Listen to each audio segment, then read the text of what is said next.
महादेव ने कहा भैया हमने तो भीख कभी नहीं मांगी। बोले महाराज आपने एक बार मांगी है काशी में अन्नपूर्णा से, सिखा दो। अन्नपूर्णे सदा पूर्णे शंकर प्राण वल्लभे ज्ञान वैराग्य सिद्ध्यर्थम भिक्षाम देहि च पार्वती। और महादेव ने बताया कैसे भिक्षा मांगी जाती है। मार्ग रोक लिया वामन का और नारायण से कहने लगे रुको रुको, भीख मांगना हम सिखाते हैं। कैसे मांगी जाएगी? बोले जिस यजमान से मांगा जाता है उसके पुण्यों की प्रशंसा की जाती है, उसे बड़ा बताया जाता है। दान ऐसे नहीं लिया जाता, पहले उसकी प्रशंसा की जाती है।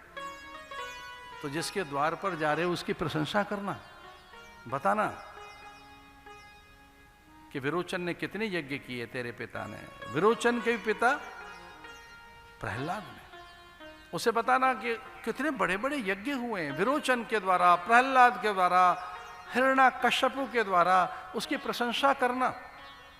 और भगवान ने कहा भाई कुछ योग युक्तियां हमको भी आती हैं, बस देखते रहो कि हम बलि से कैसे सर्वस्व लेकर आते हैं। और निकल पड़े भगवान। कहाँ निकल पड़े? बलि के यहाँ। एक प्रदीप नाम के कवि ने बड़ी अद्भुत बात लिखी है, जैसे मानो वो तो राष्ट्रगीत हो गया हो। उसके द्वार की चर्चा करते हुए प्रदीप नाम के कवि लिखते हैं, तेरे द्वार खड़ा भगवान भगत भर दे रे झोली। तेरे द्वार खड़ा भगवान भगत भर दे रे झोली, भगत भर दे रे झोली।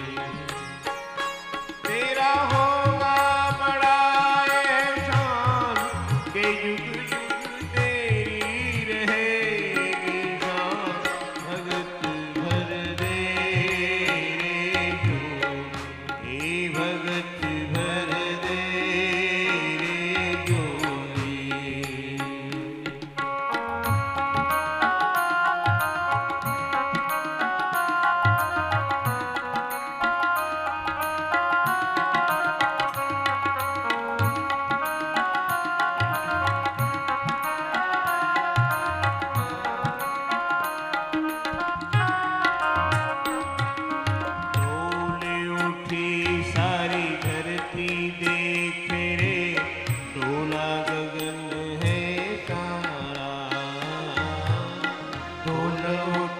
सारी धरती देख रे, डोला गगन है सारा। भीख मांगने आया तेरे घर, जगत का पालनहारा रे, जगत का पालनहारा। तू छोड़ सकल अभिमान हमारी करी ले रे, तू अपना नाम भगत भर दे रे तू, हे भगत भर दे रे झोली।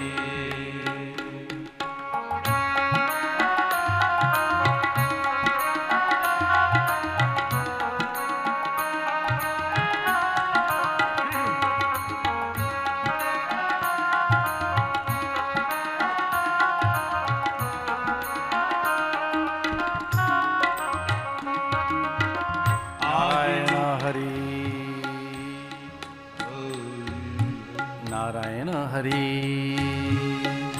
भगवान अपना ही नामोच्चारण करते हुए बलि के द्वार पहुंच गए। अद्भुत प्रकाश द्वार पर। यज्ञ हुआ विष्णु, यज्ञ का फल स्वयं विष्णु है, यज्ञ का फल ही मिल गया। और इस प्रकार से बलि अपना सर्वस्व देने के लिए तैयार हो गया। शुक्राचार्य ने समझाने का प्रयास किया, सब लुट जाएगा तेरा, लेकिन नारायण को देखकर उदारता जगी और नारायण ने भी 3 पग में सर्वस्व अर्पण कर लिया, सर्वस्व हरण कर लिया। ऐसा कहते हैं भागवत में 2 पग में सब ले लिया, पर तीसरा कहां रखें तो बलि ने कहा मेरे मस्तक पर रख दीजिए, मेरे कर्तापन के अहंकार को भी ले लीजिए। ऐसी बात सुनकर भगवान अत्यंत प्रसन्न हुए और तब से ये प्रसिद्ध है, ये न बद्धो बलि राजा दानवेंद्रो महाबल तेन स्वाम प्रतिपदनामी रक्षे मांचल मांचल। भगवान ने कहा तेरे बिना कोई यज्ञ कर्म फलीभूत नहीं होगा, सफल नहीं होगा। अरे बलि तेरा स्मरण किया जाएगा, ये न बद्धो बलि राजा दानवेंद्रो महाबल। इसे रक्षा सूत्र के समय, यजमान वर्ण करते समय, शुभ यज्ञ शुभ कर्म करते समय बलि का स्मरण किया जाता है। ये न बद्धो बलि राजा दानवेंद्रो महाबल तेन त्वाम प्रतिपदनामी रक्षे मांचल मांचल। बलि के बिना कार्य सिद्ध नहीं होता। इस प्रकार से बलि ने सर्वस्व अर्पण कर दिया। गुरु ने ऐसा सिखाया, ऐसा ज्ञान दिया कि निर्मलता आ गई और बलि सदा के लिए अमर हो गया। बलि ने कहा अरे मैं क्या स्वर्ग लूं, नारायण ही सामने है, भिक्षुक बनकर इतना बड़ा इतिहास बन गया है कि दाता दीन बनकर खड़ा है, परमात्मा भिखारी बनकर खड़ा है। जब मांगने पर ही उतर आया ये, तो सब ले जा मेरा, क्या पार्शली डोनेट करूं मैं, पार्शली थोड़ा थोड़ा, इतना ले लो उतना ले लो, कम ले लो ज्यादा ले लो, सारा मत लो, सब कुछ तेरा है, तेरा तुझको सौंपते क्या लागे मेरा। इसे सब कुछ सौंप दिया।